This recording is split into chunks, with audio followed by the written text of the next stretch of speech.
I'm a very sentimental person. This has been a real deep podcast. I didn't mean it to be so. The deaf is stolen. That was not funny. Oh! It's the traditional hero arc. You want to see them struggle? There's no heroes here. No. On. No. And I still think to this day that they probably are still, thrusting around in the dark, so to speak. I think, no, don't.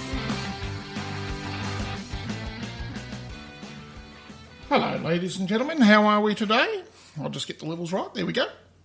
We're up and going. Professional as always. My name is Paul, and this is Considered and Conceited Film Club Podcast. And with me today is, as always, frowning at me today. Don't I always frown at you? Not always. Okay. Hi. Really? Do you? I just assumed it was my opposite. Your default exterior, just one long frown. Hi, I'm Pip. Hello. And we all know it's me, so that's okay, because I'm here every week. Not if they've just come on for the first time. I keep forgetting that. You got to. Okay. People launch in at any stage and go, this is crap. But they don't realise that we've had like 43 episodes of 42. This is number 42. Number 42. God, we're coming up on the 50. I'll have to do something special for the 50. I'll pull out all the stops, I think. That makes me feel really scared. Under pressure. No, just scared. Bit of performance anxiety going on there. Thanks, Tar. Oh, it's okay. Now, today, no, we're fine. Okay, so I'll put on our pick of the week. What's wrong? It's fine.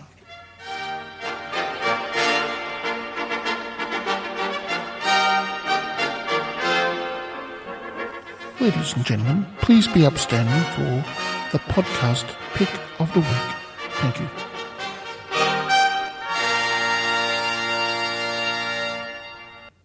You see, it's morning, Pip, and so therefore I'm quick as a lightning. I am like molasses in the fridge. Yes, glug. I haven't even really woken up yet. No, so. I know. It's only about 10 o'clock in the morning this morning. But fear not, because we'll just keep plodding along. We'll get through it. It's fine, Pip. Don't worry. It's fine. It's fine, Paul. It's fine. So what's your podcast pick of the week? Okay. Now, as last week, I called it two things. There was, let's see, what was the first one? History check from memory? No, I called it history check. It's actually honesty check. Okay, because I was really confused last week as to what was happening. Yep. No, and basically the this week, honesty check. How can I describe them? There are, again, two women who bring on guests from time to time and have a three-way conversation with them. And it's just a conversational podcast, and I think the ladies are very funny.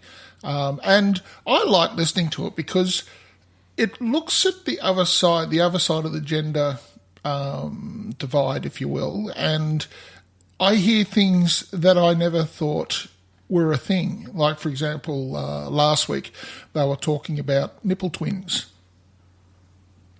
What? Nipple twins. They were at a party and they were all a group of girls. They all lifted up their shirts and compared nipples, apparently. And apparently it's a thing. Obviously, I've led a very sheltered life. I can't say I've ever done that. Well, I was sitting in my truck driving up to Mount Beauty. I'm just going, okay. So yeah. Look, they're living life to the large, and yeah. Look, it's look. You get lots of chuckles all the way through, and it's very easy listening, and I highly recommend them. So, yep. So honesty check. They're very once a week. Do they bring one out, or I believe so. Yes. Okay. Yes. And they're just very easy listening. So if like people talking like what we're doing. Well, we no, we don't have guests on or anything. So we don't have guests. We don't encourage human interaction. Could you imagine? They'd be like, "We thought you were professional." Well, we wouldn't be able to get anybody else into the room for the size of our heads. You know, at least yours anyway. Oh, that's unfair. Well, I don't have any conceit. All right, maybe a little bit. Okay, so that was honesty check. Honesty check. So, all right. Yep, check them out. They're great. Awesome. Now, Our first movie, so because it's a 50th year anniversary, we watched... that will be the second one. Oh. Yes. Will it? Yes. Okay. Yes, sorry. Thanks for the heads up, Paul. It's all right, I'll cut it. Doesn't matter. Okay, fine. First movie. Yes. Because we've just had Anzac Day here in Australia. That's correct. We thought we'd put up Gallipoli. Okay, Pip, can I have an Anzac synopsis? Go like a whip.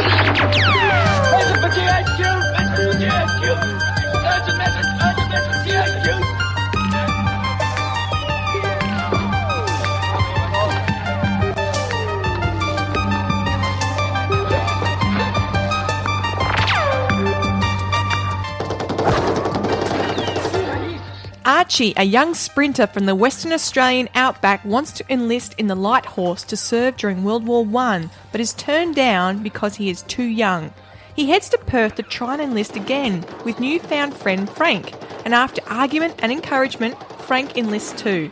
The boys are sent to Gallipoli, one of the war's bloodiest battles. Thank you, Pip. That was very well spoken. Very well done. But Not bad for early in the morning. it's not bad for early in the morning. Other than the small history problem that it wasn't one of the Europe's biggest, bloodiest battles. I should have said Australia's. My apologies. Well, not even that. And allow me to... this is the... No, hang on. Don't get all upset. It's fine. This is what I want to talk about today because I find that... I think you're misinterpreting what I mean by bloodiest battles. I don't mean the most loss. I don't mean most people or most significant or... Let me finish. Senseless slaughter? It's more the bloodiest as in how many people died for nothing. For nothing. That's what I mean. I should have said that a bit more. If you're going to get worked up about wording, I should have changed that wording a little bit then. No, it's fine. It's early in the morning and I'm just being problematic. That's all. Okay. Okay. Now, you know what? I think we are due for... Ladies and gentlemen, presenting Paul's History Bits.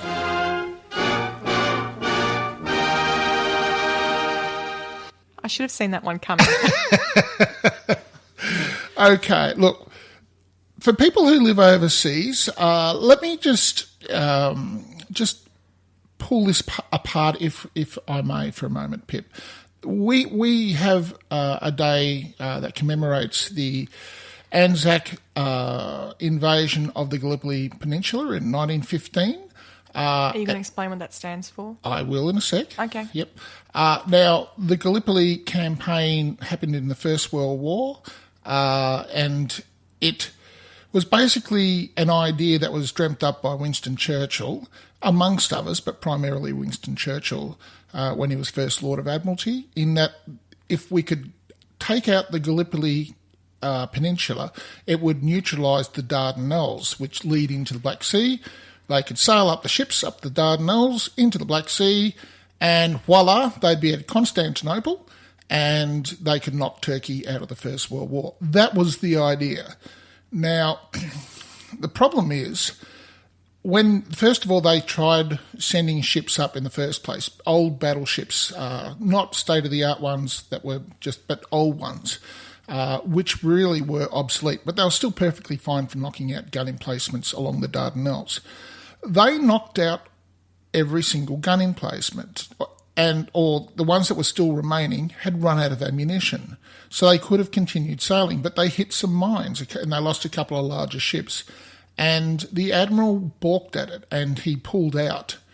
Now, they'd essentially achieved what they needed to do.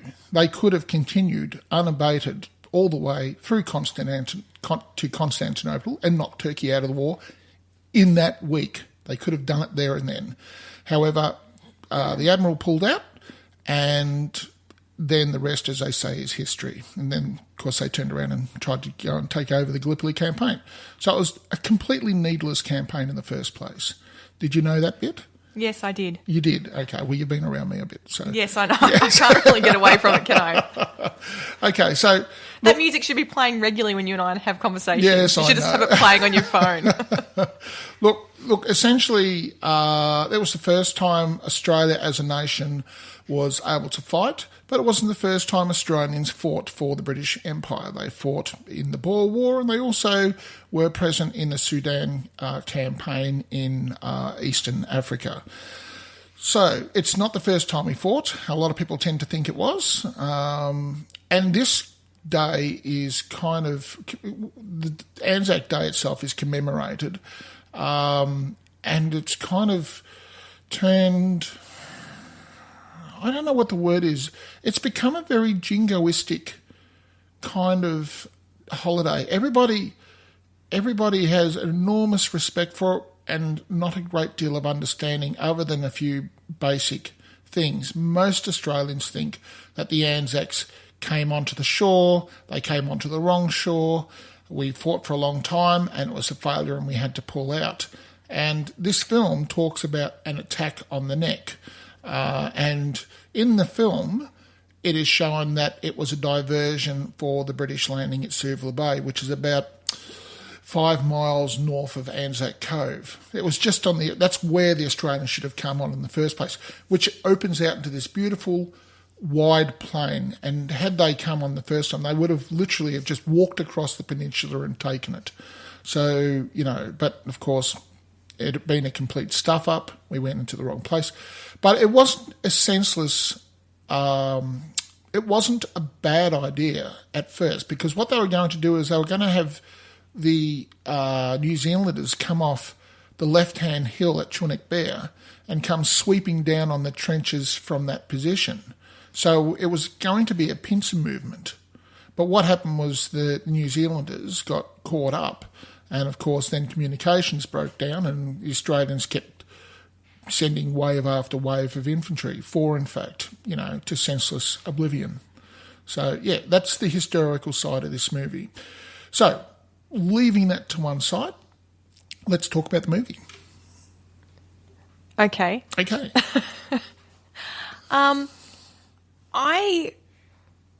Peter Weir directs some interesting stuff. I don't know how many people would know Peter Weir internationally, but nationally a lot of people know his work like Picnic at Hanging Rock. Yes.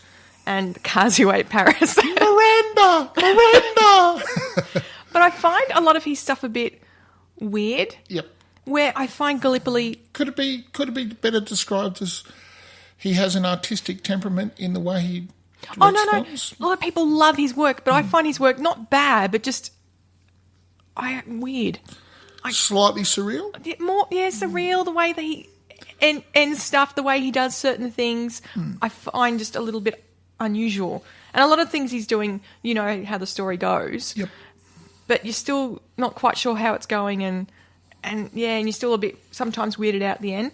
This one, I thought the ending was ideal, and I thought he did it really well. There wasn't any real surrealism for me. I think it was all set up really well. I actually think for me this is his best film. Possibly because what it's doing is it's running to a historical underpinning.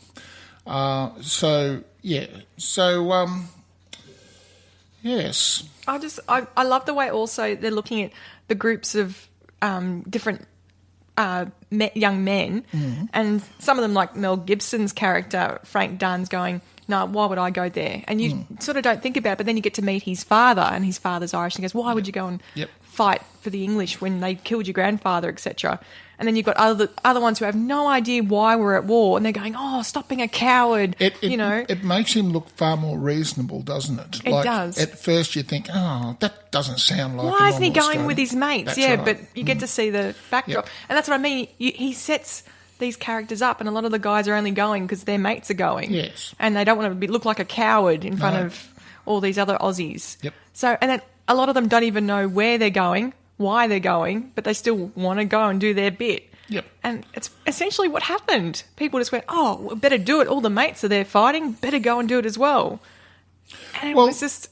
Can I just say that up until the First World War, when you went to war, the casualties well, compared to the First World War, were relatively low. Like, there was a chance This you is could before the get killed. Vicar machine gun. Well, yes, but we had the Vicar machine gun, and the people that we were shooting were all brown and running around in Africa. And with spears. Yes, and so it was more of a case of